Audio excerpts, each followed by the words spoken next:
Halo, Assalamualaikum, berjumpa kembali di channel Siward TV. Dua politikus PKS bisa beda statement soal fasilitas isolasi bagi anggota Dewan, ditulis oleh Syardi. Terkuak wacana pemberian fasilitas Hotel Bintang 3 sebagai tempat isolasi bagi anggota Dewan dan staf yang terpapar COVID-19. Kabar ini datang dari Sekjen DPR yang katanya bekerja sama dengan beberapa hotel untuk menyediakan fasilitas isolasi dan karantina bagi anggota legislatif. Bukan hanya anggota Dewan, fasilitas itu juga ditujukan untuk staf yang bekerja di DPR. Tapi itu masih belum tahap final. Rencana tersebut masih dalam fase penjajakan dan belum terrealisasi. Sebelum saya beropini, ada sebuah hal yang aneh dan lucu dari PKS. Kalau PKS sudah bersuara, pokoknya ada saja kelucuan dan kekesalan. Yang pertama adalah statement dari Ketua Fraksi PKS DPR RI, Jazuli Zuwaini. Dia tidak setuju dan mengkritik pemberian fasilitas Hotel Bintang 3 tersebut. Menurut dia, kebijakan tersebut harus menimbang dari segi urgensi dan rasa empati terhadap rakyat. Pada praktiknya harus benar-benar menimbang urgensi, prioritas, dan empati terhadap kondisi rakyat kebanyakan yang jauh lebih sulit dalam menghadapi wabah COVID-19 ini, kata Jazuli. Saran dia adalah Sekjen DPR tidak perlu menyewa fasilitas khusus seperti hotel atau penginapan.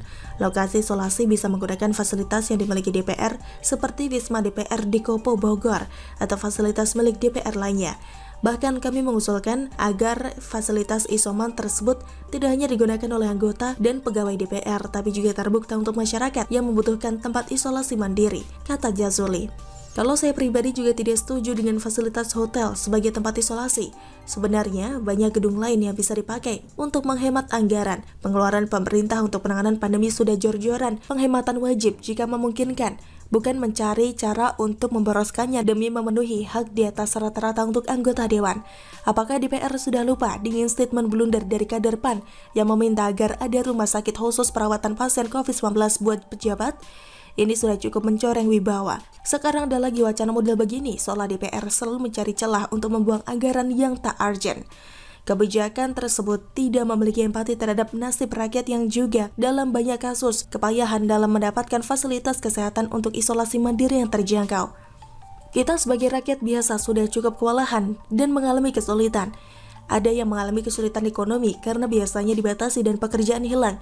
Ada yang kesulitan mencari rumah sakit untuk dirawat. Ada yang berjuang setengah mati untuk mendapatkan tabung oksigen. Bahkan, yang tidak terpapar COVID pun kadang kesulitan cari rumah sakit. Ada yang kesulitan cari vaksin. Saya pribadi juga kesulitan cari vaksin kedua karena stok kosong. Dan terbentur aturan tidak bisa vaksin di tempat yang berbeda dari vaksin pertama. Anggota Dewan seharusnya benar-benar bertindak sebagai wakil rakyat, bukan sebagai pihak yang levelnya harus duluan berada di atas rakyat. Kalau memang beneran wakil rakyat, harusnya peka dan rasakan dulu bayangnya penderitaan yang dialami rakyat selama 1,5 tahun terakhir ini. Oke, jadi Ketua Fraksi PKS DPR RI, Jazuli Zuwaini, menyatakan tidak setuju. Mari kita lanjut.